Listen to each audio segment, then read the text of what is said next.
Salve, salve, aluno e aluno. Quem é que está aqui na área? Professor Aprígio, fazendo aquela perguntinha básica, fofinha. Tem aluno aí? Espero que sim. Abra essa imagem aí, por favor, produção. Perfeito, para o aluno se apropriar. Já vou pedir para a produção deixar essa imagem aí, para que esse aluno possa justamente metabolizar, compreender de forma satisfatória qual é a temática da nossa aula de hoje. Uma temática que tem tudo a ver com biotecnologia. Mas eu quero chamar a atenção de vocês que a ideia de clone vai muito além mesmo, quando a gente pensa em biotecnologia, tá? A natureza já faz clones, tá? O exemplo da reprodução bacteriana, através do processo de cisciparidade, divisão binária.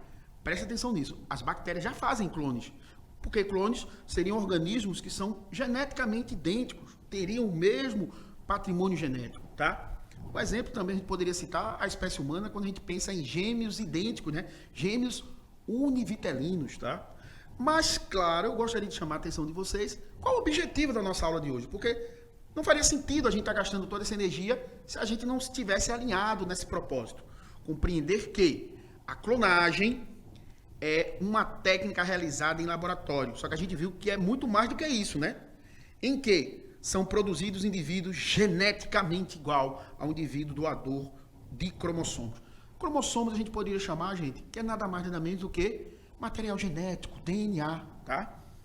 Podemos definir o clone como um organismo que se origina de uma célula e é idêntico a essa célula original. Dito tudo isso, vou pedir para a produção voltar aqui comigo. Eu já quero chamar a atenção de vocês da importância de tudo isso que já foi dito. Por quê? Qual o objetivo da gente? Para que você seja alguém que tenha o quê? Um olhar crítico e reflexivo para te tirar da onde? Do reino da necessidade para o reino da liberdade. E aí, eu já vou pedir para a produção ir para a nossa próxima imagem, para que a gente possa... Porque, gente, quando a gente pensa em clone... Abre essa imagem aí, por favor, produção, para que esse aluno possa se apropriar. E aqui, uma cena clássica, né? Uma imagem clássica, esse recorte aí, de Star Wars. Aí temos os Star Trooper, que são clones que estariam a serviço, né, do lado negro da pirâmide, né? É só pensar nisso que você já percebe nitidamente como essa ideia do clone está muito arraigada, está muito imersa na nossa vida, na ficção científica, no nosso senso comum, no nosso doxa. Mas eu quero que a gente tenha um olhar aqui, gente, que vai além dessas barreiras, vai além da ideia da ficção científica. A gente vê que a clonagem hoje é uma realidade do nosso dia a dia. Seja por uma questão natural, ou seja porque, através da capacidade humana, do intelecto humano, se tem a capacidade de fazer clones. Volta aqui comigo, por favor, produção, para que isso fique bem claro. As plantas, por exemplo, muitas delas se reproduzem pelo processo de clonagem. É isso que eu quero chamar a atenção de vocês. Mas quando eu penso em animais, aí a história é outra. Devido à complexidade celular, a gente vê como a intervenção do homem, a intervenção humana, faz toda a diferença na hora de analisar isso. Então, mas eu não podia também não deixar de falar dessa referência aqui, principalmente para os fãs de anime, né? Os fãs de mangá. Abre essa imagem aí, por favor. É só a gente lembrar também de Naruto, quando ele tem a técnica, né, do clone das sombras, né? Que é uma técnica que ele justamente tem a capacidade de fazer clones dele mesmo.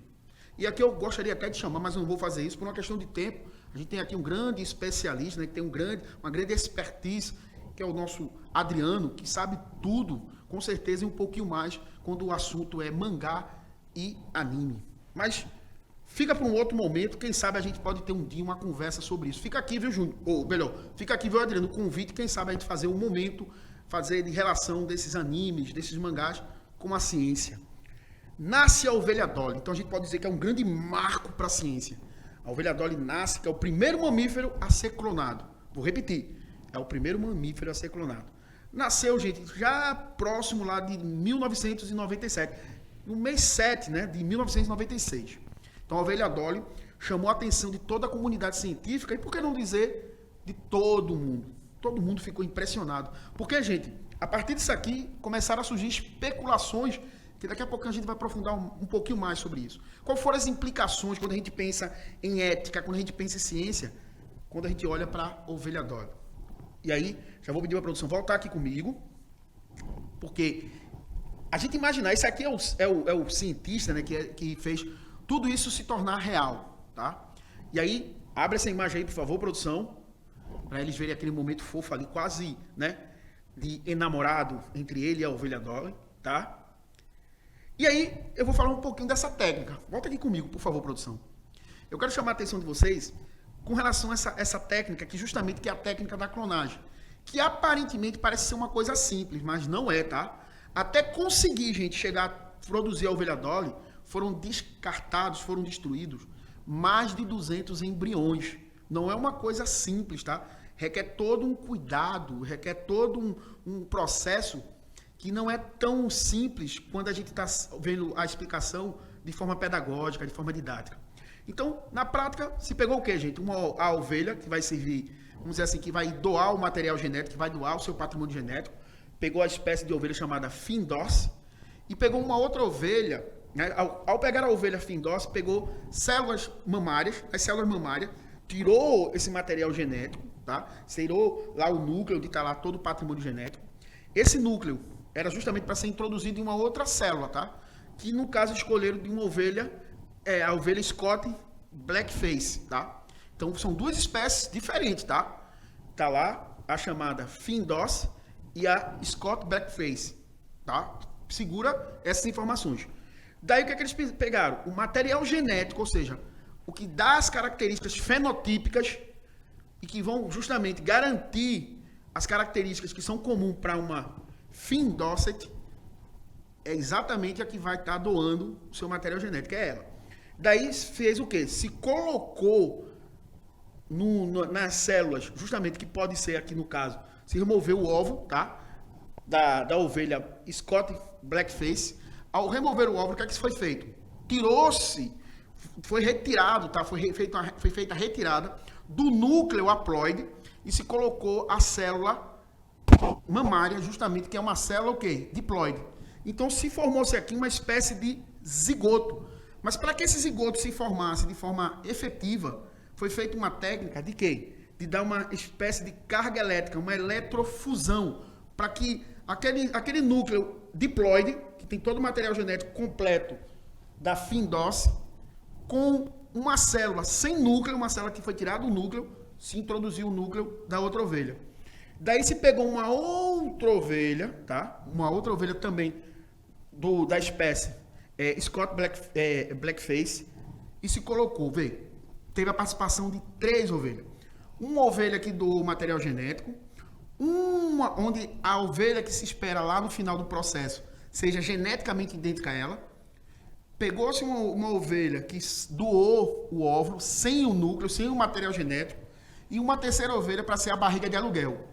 Daí o que é que se percebeu? Claramente, nasceu uma ovelha Findorce.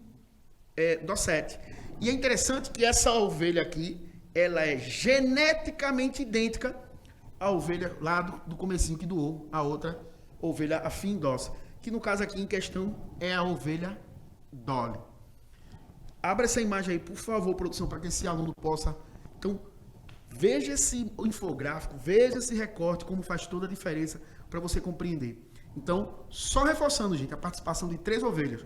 Uma que doou o material genético, uma que doou o óvulo sem material genético.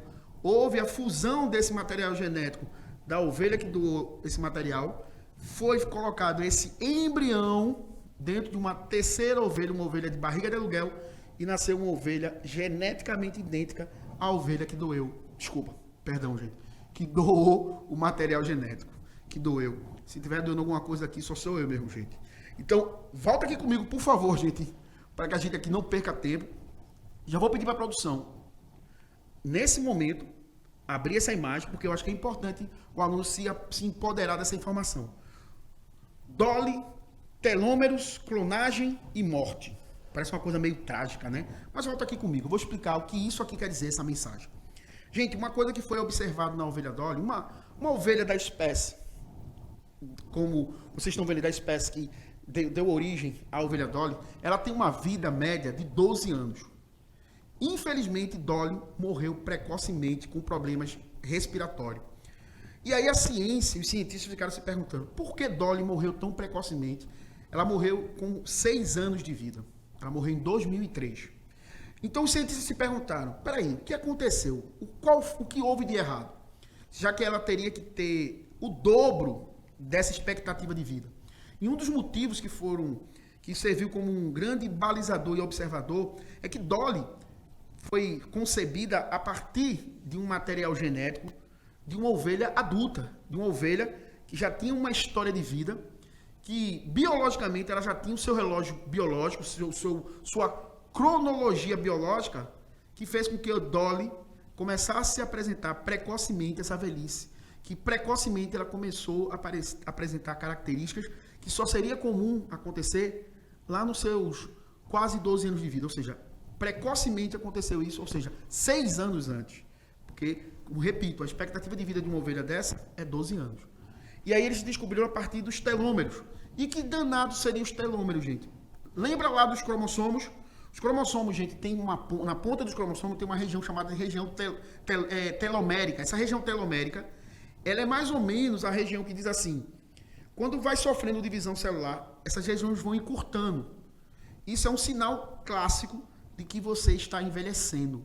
Então, quando você está envelhecendo, pense que você está tendo uma diminuição das áreas, das regiões onde tem DNA, que esse DNA é chamado de telomérico.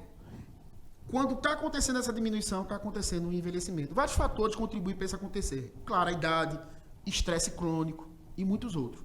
Mas o que é interessante é que tem uma enzima que ela faz uma espécie de manutenção desses telômeros, das regiões, dessas pontinhas, chamada de telomerase. Ela vai lá e faz a manutenção. Claro que ela faz até um certo limite. Depois, claro, todo mundo sabe, o envelhecimento é para todos. A gente tem que ter essa programação biológica de envelhecer, porque faz parte do próprio ciclo da vida. E aí, só para que vocês possam compreender melhor, ficar uma coisa mais tangível, mais palatável, veja aqui o que eu tinha falado para vocês. Vou abrir. Produção, abre essa imagem aí, por favor. Essa pontinha aí que vocês estão vendo aqui em roxinho são chamados telômeros, tá? Aí vocês estão vendo um cromossomo, tá? Nessas cromátides irmãs aí vocês estão vendo. Então aqui estão vendo aqui ó, no meio a divisão celular, tá? Meiose. Nessa divisão celular vocês estão vendo aqui, ó. Volta aqui comigo, por favor. Vocês estão vendo aqui, ó. Vocês estão vendo o tamanho que está sendo apresentado dos telômeros. E aí a telomerase faz a manutenção, aquela coisa toda, principalmente. Aí vai ter muitas especulações, vai ter muitos estudos que vão mostrar os fatores que vão contribuir para essa telomerase ser mais efetiva ou menos efetiva. E aí vocês vão percebendo que vai ter um encurtamento. Imagina, vou usar aqui uma alegoria. Imagina um cadastro de um sapato, quando ele é novinho. Aquela partezinha tá lá, ó, perfeita, tudo. Mas com o tempo ele vai ficando velhinho, é como se ele fosse sendo destruído.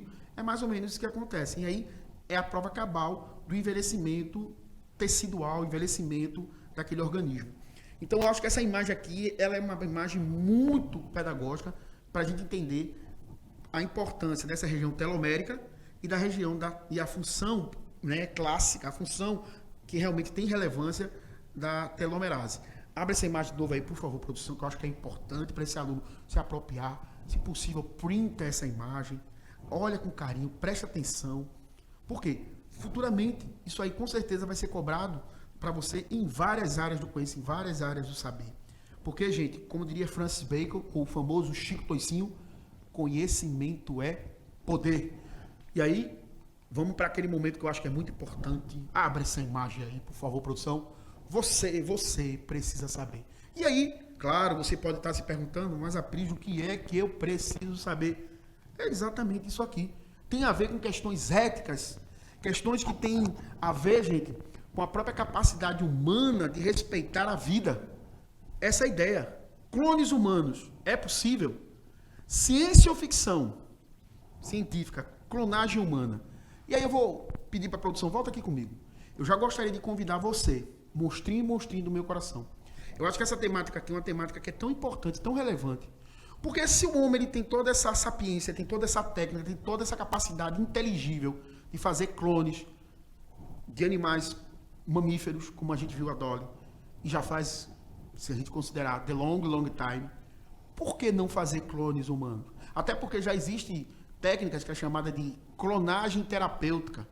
Mas aí são coisas que eu chamo a atenção de vocês para que vocês pesquisem, para que vocês estudem, como uma espécie de tarefinha de casa. E claro, lembrar vocês que vocês têm um grande cuidador, um grande curador do conhecimento de vocês. Que é quem, gente? O teu professor de sala de aula. Convida ele, chama ele para justamente ter esse momento de você fazer a diferença. De você ser esse grande protagonista do teu saber. para que você se torne uma pessoa interessante, uma pessoa capaz de mudar a tua história e a história de quem tu ama. Então, a partir de tudo isso, já vou pedir para a produção abrir a próxima imagem, que são as nossas referências bibliográficas. Abre essa imagem aí, por favor. Volta aqui comigo, por favor, produção, porque eu não podia deixar de agradecer ao meu amigo Júnior, ao meu amigo também Adriano, que foi o meu grande consultor, né, de anime, de mangá. Quando eu tenho qualquer dúvida, a gente vai lá e pergunta a ele, que ele sabe tudo.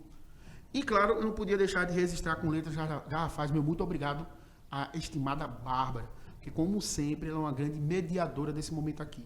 Ela é aquela pessoa que permite que esse ambiente se torne democrático e que gere um ambiente de equidade. E vou pedir já para a produção fazer aquele momento, por favor, produção, como eu já agradeci para todo mundo, e claro, vou agradecer também a você, aluno e aluno, porque isso aqui só é possível graças a você. Abra essa imagem aí, por favor, produção. E de uma forma bem fofinha. Fui!